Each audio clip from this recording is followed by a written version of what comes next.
have major surgery on his ankle, and the bone was supposed to grow around the area, and it hasn't grown. So they're talking about doing surgery in 4 to 6 weeks, and they want him primarily to be on his back for 2 months.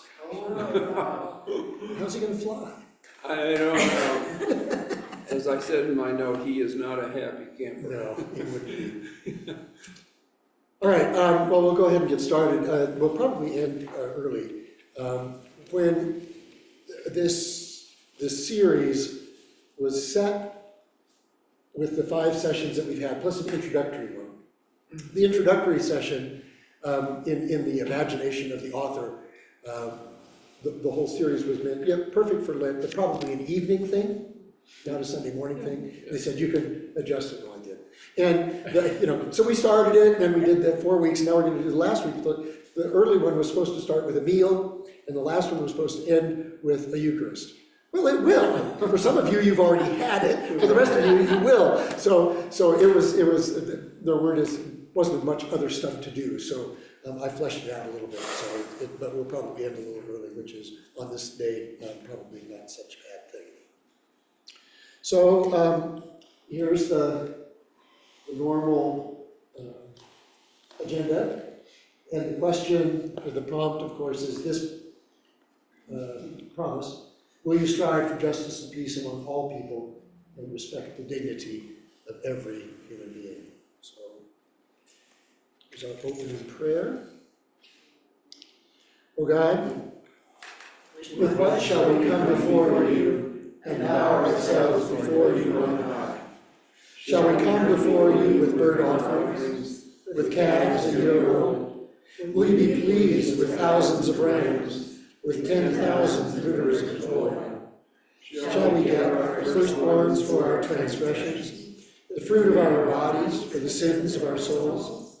No, you have told us what is good, and what you require of us, to do justice, and to love kindness, and to walk humbly with our God. Amen. So, let's just sort of do this. This is our last check-in, but it's a look back to what were your feelings about the journey through Lent that you've been on here, those of you who've been faithful, and have you felt upheld, or have you been upholding others? Any new insights that you've gained? Has there been anything that's been, in this language, stripped away in your observance of a Holy Lent this year?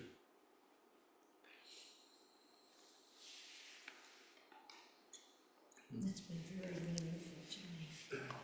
I've really appreciated this Holy season. Can you say more? Well, it's just opened up my eyes to how I respond to injustices. Okay. And made me realize that I have to be more Christ-like.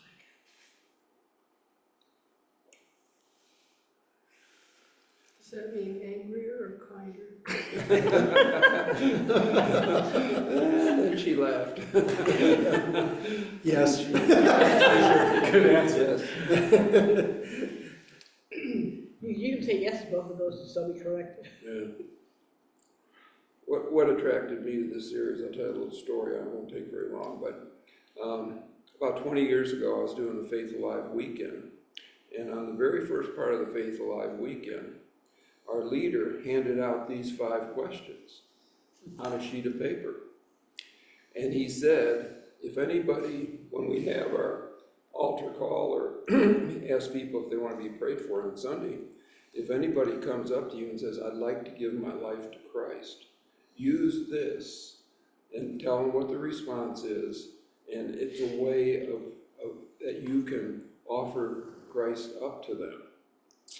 So, in my brilliance, before I went to bed that night, I thought, I'm going to memorize all these. So I laid there for 2 hours memorizing these 5 questions. And so the next day, the leader gave the sharing at the sermon time. And then he asked if anybody would like to be prayed for. And of course, the team that he had came forward and people came up, and this lady comes up to me and she says, "I'd like to give my life to Christ." And I'm thinking, oh, right. So I did great. I remembered 3, and after I did the first 3, my mind went completely blank.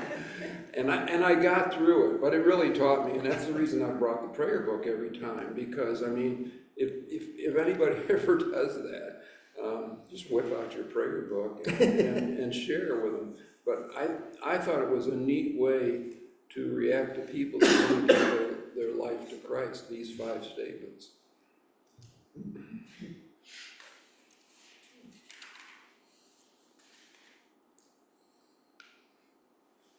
I really appreciate just a chance to go through and look at each one individually in depth.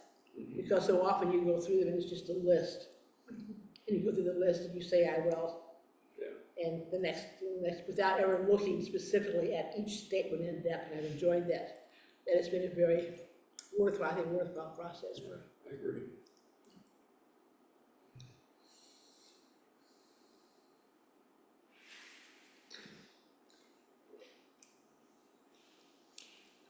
I've been spending, ever since Wednesday, I've been largely in Harry's room.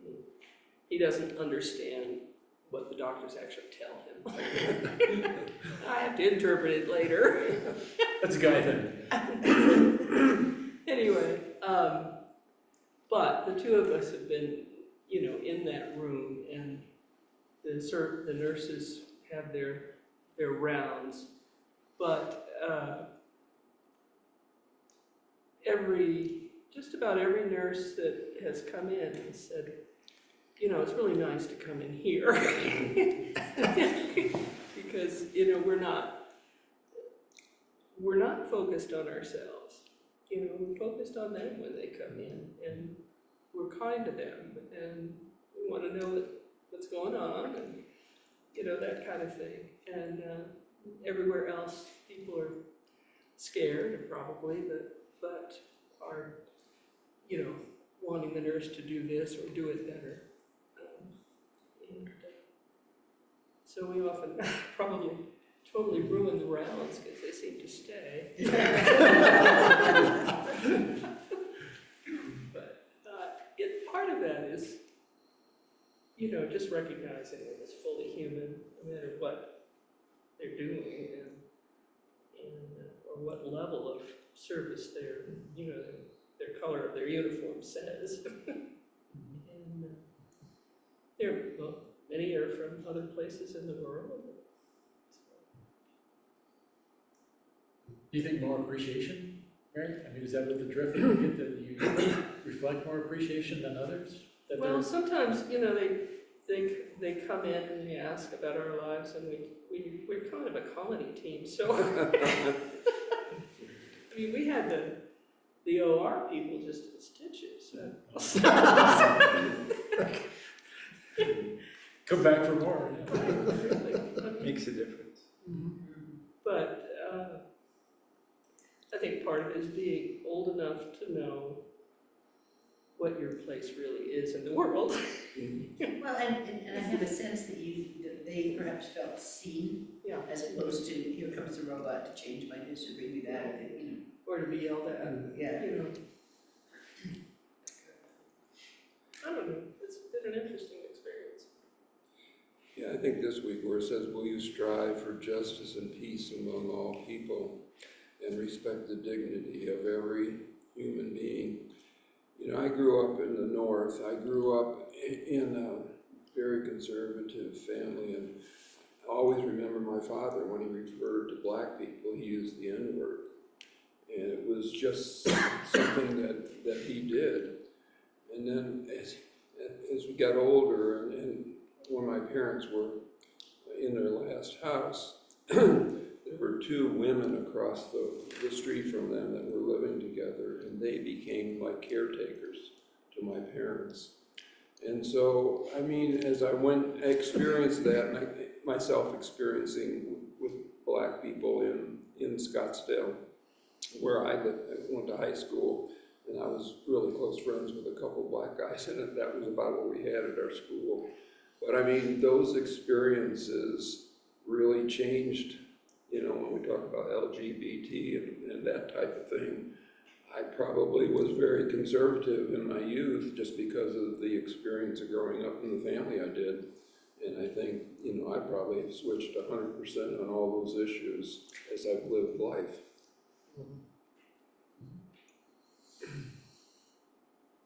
Other reactions to Lent? I was surprised by the number of people, some in this room, some outside in other places, who said, Lent has become my favorite season. You know, which is, I'd never heard anybody say that until this year. I've never been in a place where anybody has said that. Usually it's Advent, it's, you know, they like the blue or whatever, that's music. You know, nobody said Pentecost is my favorite season. Can't hold anything to be a favorite that goes that long. So, I think a lot of us, especially this year, needed calm and quiet.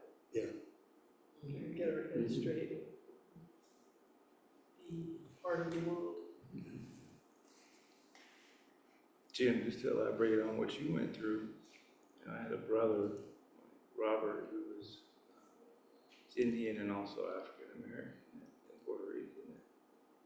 I grew up with a lot of rage because I heard that N-word all the time, being really protective of him, and he protected me, and I would hear that all the time, and I just had uncontrollable rage, and I had to learn how to forgive them. So they just don't know what they're doing. They don't know any better.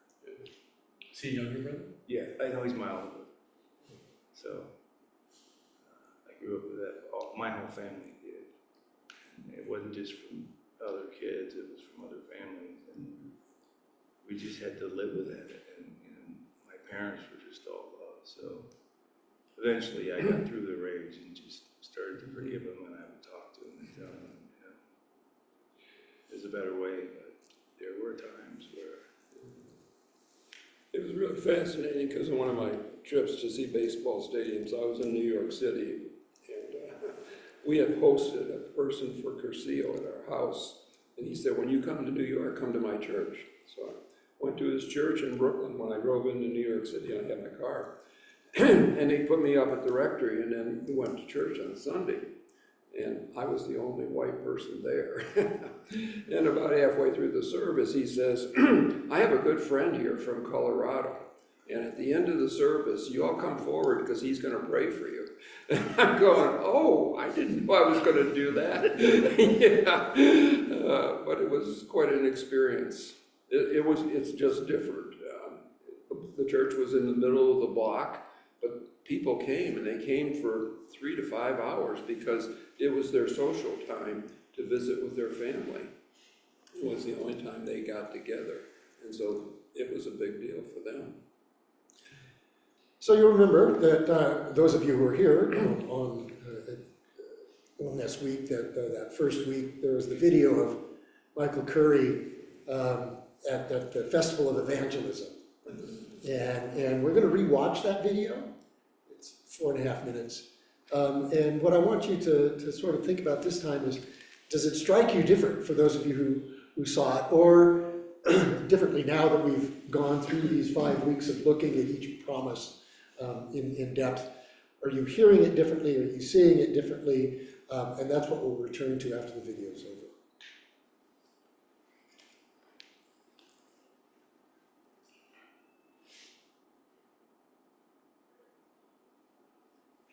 Okay, now why is it not working? It worked just a moment. You can hear it, you gotta turn up the volume. The volume was. Okay. Who was in here when I tested the It worked, speaker? so welcome to my world. When it doesn't work at 7:45, Yeah. this is my world. It worked, I swear it worked. So this made you feel better. I know. I didn't touch it. So it's not speaking to the speaker? It's some other setting that I've got. I don't know why this happens all the time. But It'd be fun to watch in silence. No, you don't wanna listen to Michael Curry in silence. Learn how to do that, you know?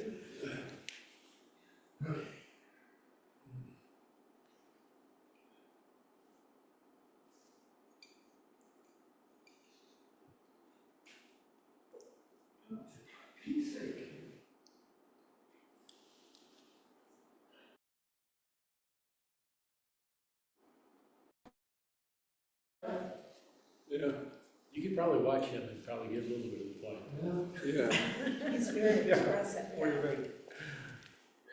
Can't understand, that's why it's not coming out here, because it was just when they were coming out over there.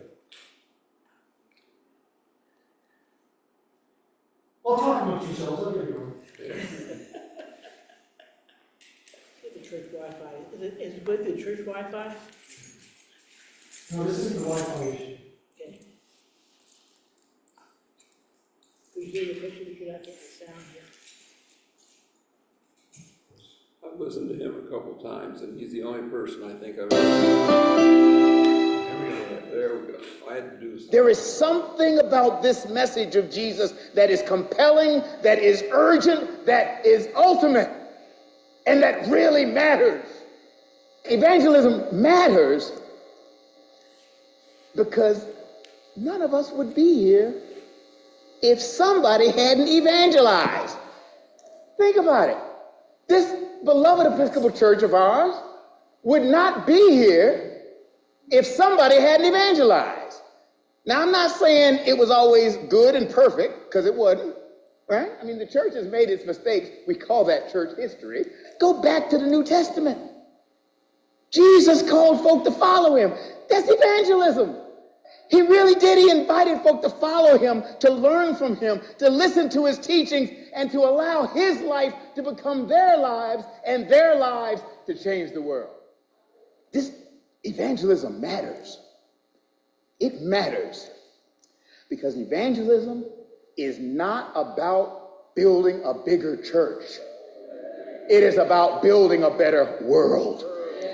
That's why it matters. We need some folk who will respect the dignity of every human being. We need some folk who will love their neighbor as themselves. We need some folk committed to the well-being of humanity. We need some baptized folk and some confirmed folk and some Episcopalians who will claim their identity as followers of Jesus. This evangelism matters. Not for the church as an institution, but for the life of the world. The way of Jesus is the way of unselfish, sacrificial love, and that is the way of life for us all. That is the way of the cross. Jesus gave his life for the world, not for anything he could get out of it. He didn't get an honorary degree because of it. He didn't get any money because of it. Lord, no, if he was waiting for folk in church to give him money, he'd be broke. No. Jesus didn't go to the cross for anything he could get out of it. He went to the cross because God so loved the world.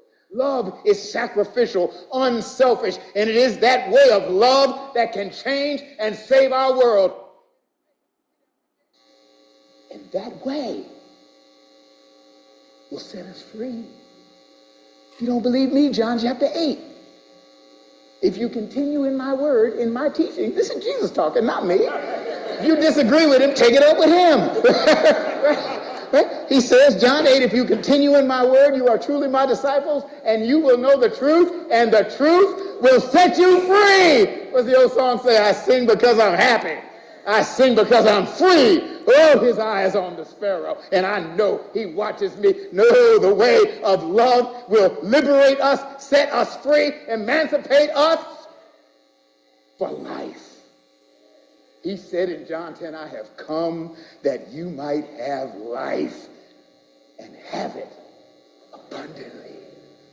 This way of evangelism, grounded in the loving way of Jesus, can set us all free to live.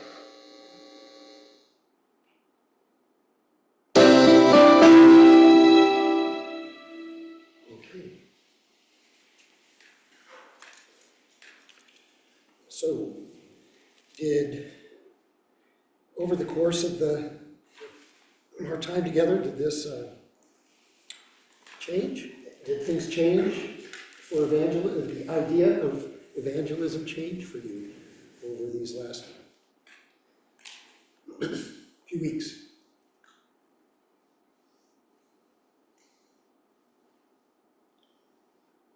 I think of it more as an everyday pattern, as opposed to something that you set out to do a specific thing. Just an overall how you present yourself and your own beliefs and what you do with in terms of others and react to others.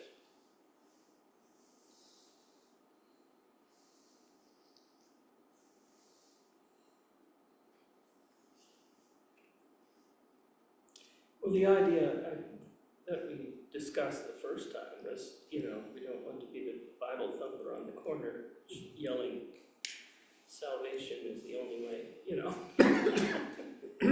that it was all right just to be a loving person and exude that, so that perhaps people would say, oh. I'd never, until we did this, I had never thought of the baptismal covenant as a covenant to evangelize.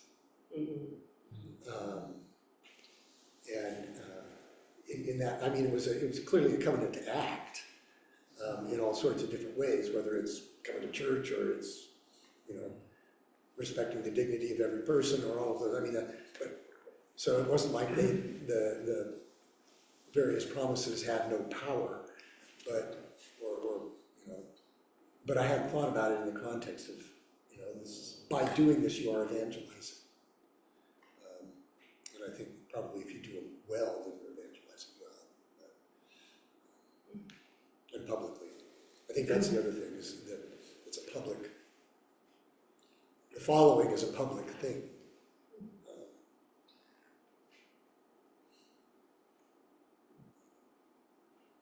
I don't know if you would ever be in a situation where you'd say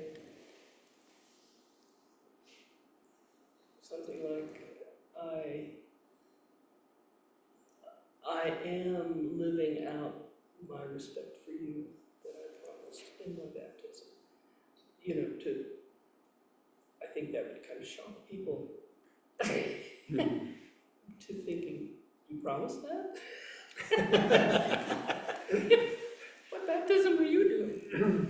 I don't know. Whether you need to be that way or not. Well, at the beginning of the baptismal service, there's a line in there somewhere that sounds very much like the sort of one that you see on TV or in kind of the evangelical thing, your Lord and Savior, and all of that kind of stuff. But when I was going to those kinds of churches, that was where it ended. Yes. That there was just this, I accept Jesus Christ as my personal Lord and Savior. And what did that mean was never sort of spelled out. And here, there's a spelling out of it. Are we the only denomination that spells it out? I don't know. I'd have to look and see what the. I mean, there are creeds, but I mean, in baptism. I don't know. I'd have to look and see what. Your most recent. Catholic. Yeah, the Catholic Church does it, I think. I don't remember the word. Catechism. I don't. I mean, it's easy enough to find out. It's a great question. Yeah. And I think it's unusual. might be. I don't know. We don't have any Lutherans in here. They might. Roman Catholics might. I don't know about When the did Orthodox. it, wasn't it?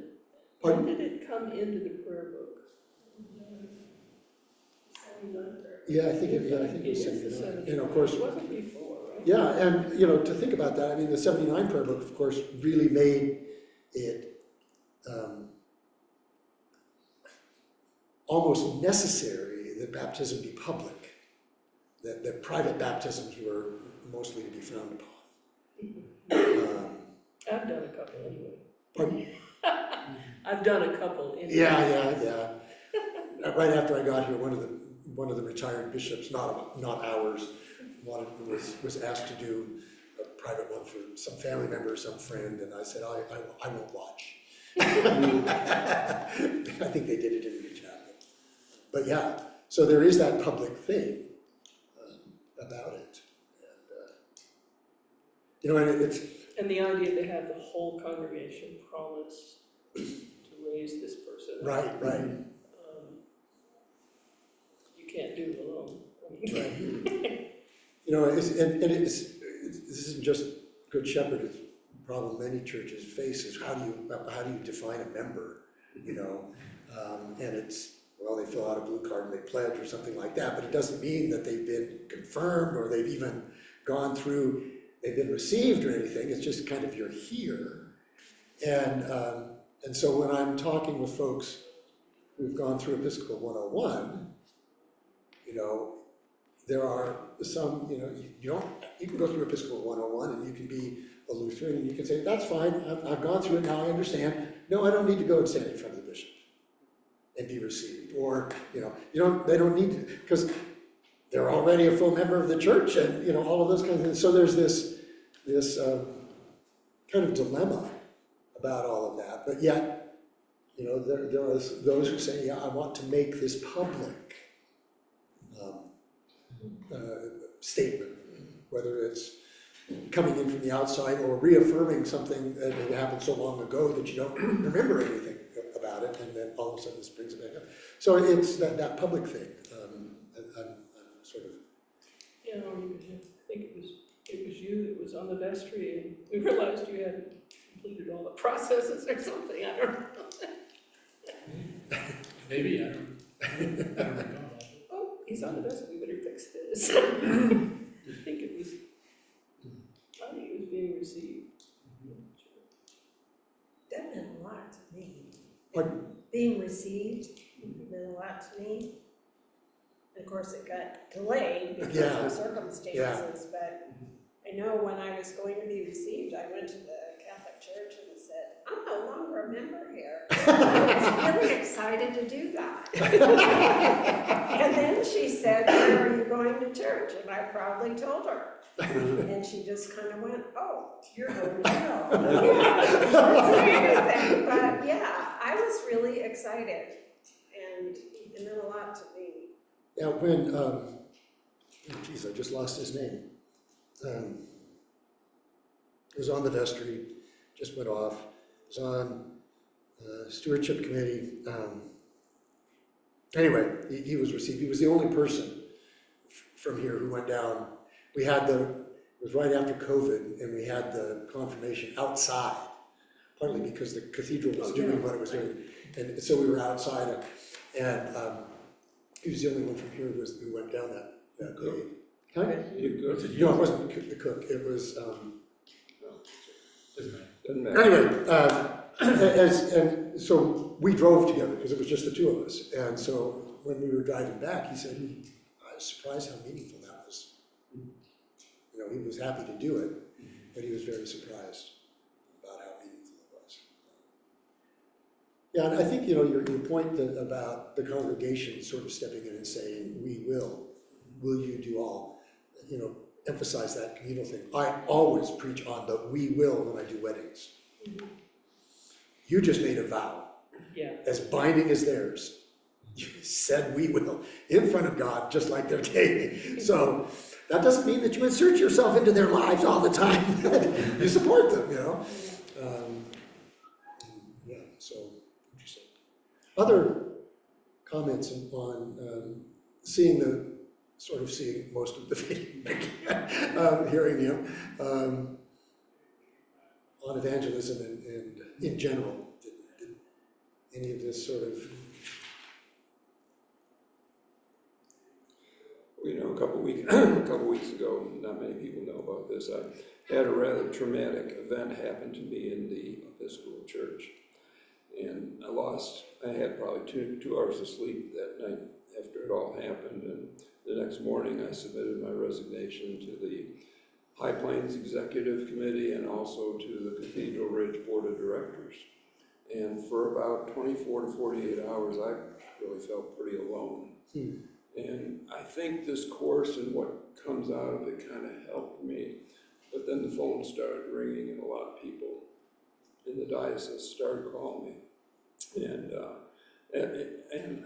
I'm happy I submitted my resignation for a number of reasons, but I ended up with a good relationship with all the people that were involved. So I think this, just being part of this course, helped me through that. Yeah. Unintended consequences. I remember, and I hadn't thought about this until sort of this context as well. When I left DU, and there was the farewell party kind of thing, and there were several people I asked to speak, and one of them was the provost, because he and I'd had all sorts of good relationships. And he said, one of the things he said was, there was no reason why he had to do this, but every time Gary saw me, he said, "And how are you?" Nobody else asks that question of the provost. It's usually, "Why did you do that?" "What were you thinking?" And so I think that just, that respect of the dignity or treating everybody in that way, it can be quite an evangelistic tool. Especially if somebody knows sort of the context out of which you're doing that. Any other thoughts? For me, it sounds like he's right on point. Yeah. Doesn't mind showing it. Yeah. Well, there is a looking ahead, although it's not looking ahead to next week. Any new commitments you are making as we come to the end of this study? Let's look at this again after the end of Holy Week when things kind of quiet down. What's that? To look at this again after the end of Holy Week when things kind of quiet down. This week is kind of, and actually for me next week as well, as we getting through. I think it's a great way to remind you of your faith and the basis for it. Just to reread it, go through it. Well, I was thinking about, I wasn't necessarily thinking about this question, but I was thinking about the time together and the sort of in-depth examination of the promises and wondering for myself. I mean, the next time we'll renew baptismal covenant is Easter Vigil. And what will that, will I be thinking different things, either consciously or unconsciously because of this? The next time I have to preach at a baptism, will I think differently about what I'm saying? And I imagine I will, just because spending time in this way. It's too bad that the one about honoring God's creation isn't in there, but Did it not get past the convention? Well, it wasn't in there, it hadn't been passed by the time she wrote the book. Okay. Yeah, Is it wasn't in Has yours. it been passed? It's sort of, Waiting for the next yeah, I think waiting period? I mean, it was pulled off the table and became part of the consent agenda, is from what I, which means that it's available for use, but it's not in the book yet. So, When my grandson was baptized here, we included it. yeah, and we've included it every time since then, whether or not, as I say, I'd rather ask for forgiveness than permission. Nobody's going to turn me in. Do you know what we're talking about? So, That we would do what we can to protect the earth. Right. yeah. Yeah, I considered it a home run when I got my daughter to agree to allow my grandson to go to church camp this summer, but I had to couch it as Cathedral Ridge Camp, not Cathedral Ridge Church Camp. Any other reactions, thoughts on this? Yeah, just an observation, because I mean, I've missed part of the programs throughout the season here. It just, for me, it just reiterates what how much during the baptismal covenants and even the marriage covenants that you were referring to, do we, when we read those, do we pause and reflect on what we're saying? And I think it just becomes routine, too rote, you know? And I think, and even in men's group, when we have our, we go through the brotherhood and the prayers associated with that, you just, if you slow down and just read some of that, and I just think, one of these days, we're just gonna have a conversation just about what we're reading, and pause and reflect on, do we really know what we're saying, and what we're talking about here?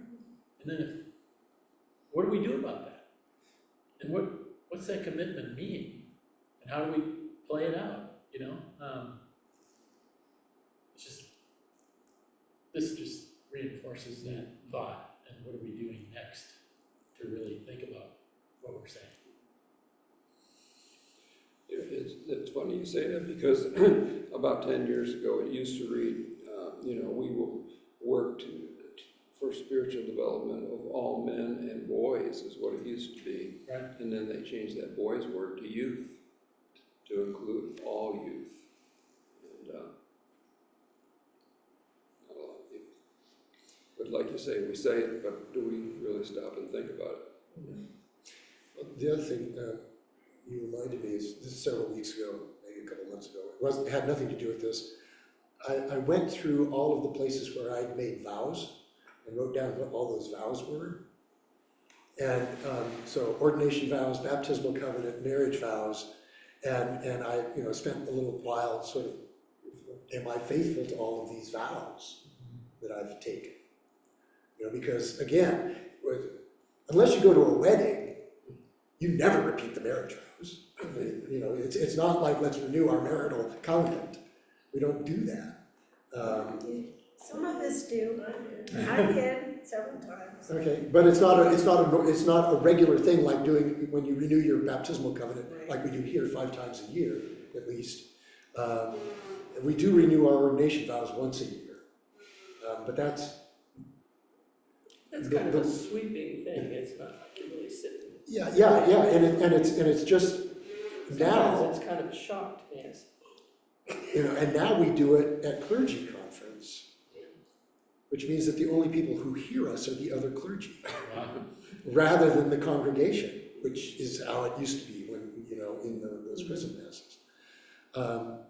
So that reminder of the stuff that we committed ourselves to, I had to go through and say, do I really do this? Really do? Oops. So, yeah. But it also made me think, Pete, that, and somebody brought this up, I don't know if it was in this context or not, but an adult forum or something like that went through the petitions in the Lord's Prayer very slowly, like over the course of several weeks.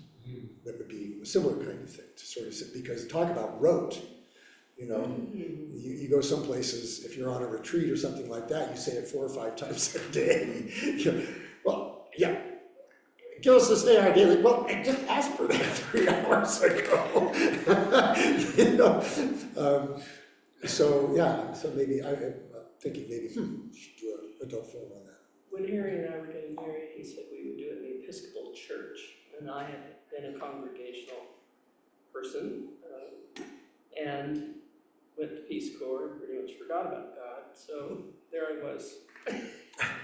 We went to Episcopal service, because I wasn't at all sure. I definitely wasn't going to promise that I'd obey him. So I wanted to be sure of all this stuff, what I was going to promise. But in going to that service, the setting was different in the sense that, it was much more ritualistic than I was used to. And I just thought, I'm in the presence, I don't want to, I don't want to say to God that I got to the Nicene Creed, I believe I thought, I'm not gonna repeat this until I know what's coming. This is in front of God. Whatever, the church sort of reinfused a presence of God that I sort of ignored for about 5 years.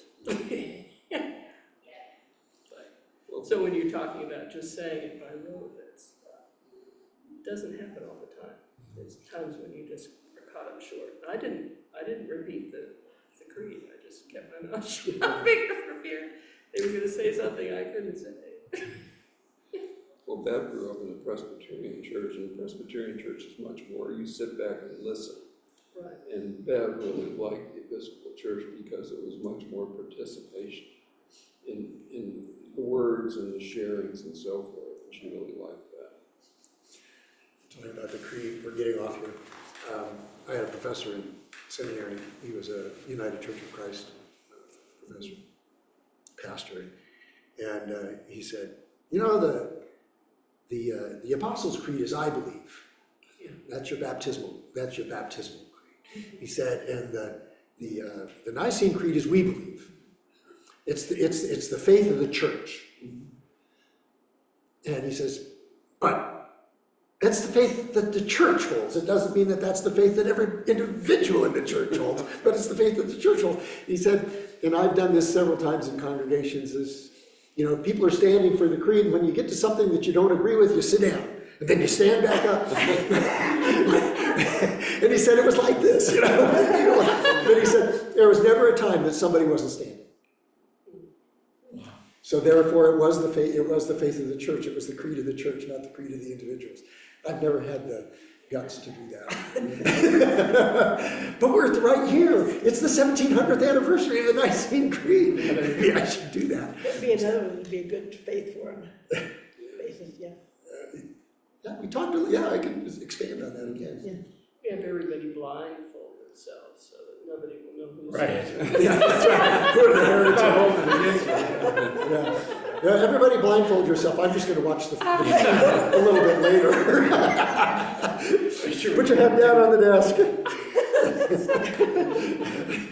you think it varies? I mean, I certainly know that from one Sunday to the next, there might be something in the creed that, yeah, I'm not feeling this. We've all been there. I don't know where I heard it, but a long time ago, was in the context of we, and it's speaking for all of us, and that's fine, that at any given time, somebody in that room is going to be believing something out of it, and you don't have to believe it all the time. And I felt really good about that, actually. So. Yeah. When I worked out at the rec center, I started walking with several men, and most of them were Mormons. And it was real interesting because they would be sharing their faith with me and why I should be willing to move over to the Mormon church. So then I had to begin to defend my church and say why they should be moving over to the Episcopal church. It was interesting because it made me dig deeper to fully understand what I really believed. Well, let's go ahead and close this prayer that is the one that some of you have already said today and some of you will say in a little while. Almighty and ever-living God, we thank you for feeding us with the spiritual food of the most precious body and blood of your Son, our Savior, Jesus Christ, and for assuring us in these holy mysteries that we are living members of the body of your Son and heirs of your eternal kingdom. And now, Father, send us out to the work you have given us to do, to love and serve you as faithful witnesses of Christ our Lord. To him, to you, and to the Holy Spirit, be honor and glory, now and forever. Amen. Well, thank you all. Thank you. Thanks, Derek, for your participation and comments and wisdom and experience. Haven't figured out what I'm going to do for Faith Forum and Easter yet, so I thought about going back to the first promise about continuing the Apostles' teaching, fellowship, breaking the bread, and the prayers, sort of parsing one of those out each week and figuring out what that would look like. But if you got any ideas, let me know. Anyway, Very good, thank you, that's it. thank you. You're welcome, yeah. And have a good rest of Holy Week. Look forward to seeing you at all the services this week. Oh,